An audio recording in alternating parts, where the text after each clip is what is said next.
ఇది కేవలం మనుష్యుల వరకు కాదు. తనకి ఉపకారం చేసిన ఎవరి పట్ల అయినా సరే ఆ ఉపకార బుద్ధితో ఉండడం అనేటటువంటిది చాలా గొప్ప లక్షణం. దానికి ప్రతీక కనుమ పండుగ.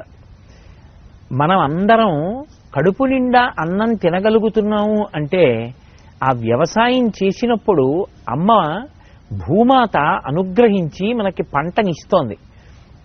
ఆ పంట మనకి దక్కడానికి అసలు ఆ భూమి దున్నడంలో ఎంతో మనకి సహకరిస్తున్నటువంటి జంతువు ఎద్దు.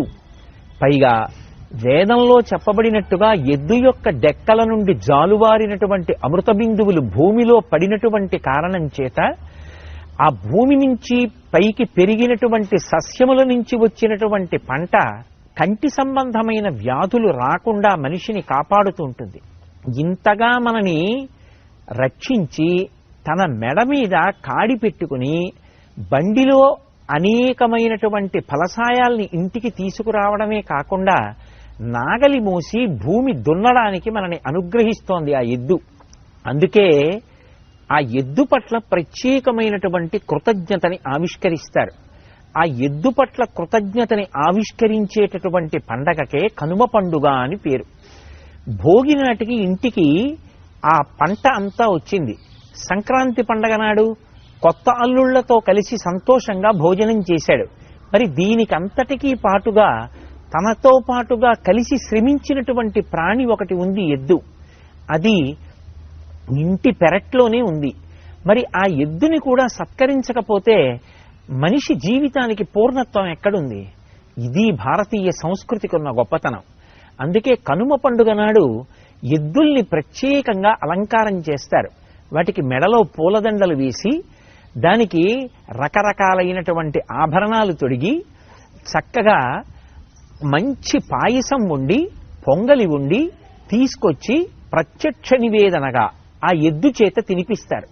అలాగే మనకి పాడికి కారణమైనటువంటిది ఆవు. ఆ ఆవు ఇంట్లో ఉంది కాబట్టి దాని పాలు తాగగలుగుతున్నాం, యజ్ఞయాగాది క్రతువులు చెయ్యగలుగుతున్నాం. ఆ పాలు మన పిల్లలకి పట్టి వాళ్ళకి మేధో వికసనం జరగడానికి కారణముగా వాడుకోగలుగుతున్నాం. అటువంటి ఆవుని ఎద్దుని మన కృతజ్ఞతని ఆవిష్కరించడం కోసమని చెప్పి అలంకరించి ప్రత్యేకంగా పొంగలి వండి తీసుకొచ్చి ప్రత్యక్ష నివేదనగా తినిపించేటటువంటి రోజు. అరుణాచలం లాంటి క్షేత్రాలలో అనేకానేక దేవాలయాలలో ప్రత్యేకించి శివాలయాల్లో ఎక్కడెక్కడ నందీశ్వరుడు ఉంటాడో అక్కడక్కడ అంత గొప్ప అలంకారం చేస్తారు. నందీశ్వరుడికి ఆ రోజున ప్రత్యేకంగా అభిషేకాలు చేస్తారు. నిజంగా కనుమ పండుగ నాడు అరుణాచలం దేవాలయంలోకి వెడితే అక్కడ ఉన్న పెద్ద నందికి చేసేటటువంటి అలంకారం చూస్తే మనం అందరం ఆశ్చర్యపోతాం.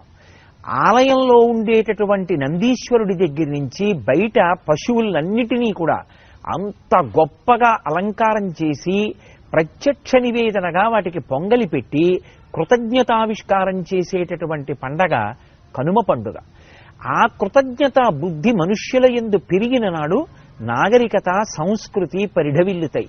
అందుకే కనుమ పండుగని మనందరం కూడా అటువంటి భావనతోటే చక్కగా నిర్వర్తించుకొని భారతీయ సంస్కృతి ఉద్దీపనానికి కారణభూతులం అవుదాం.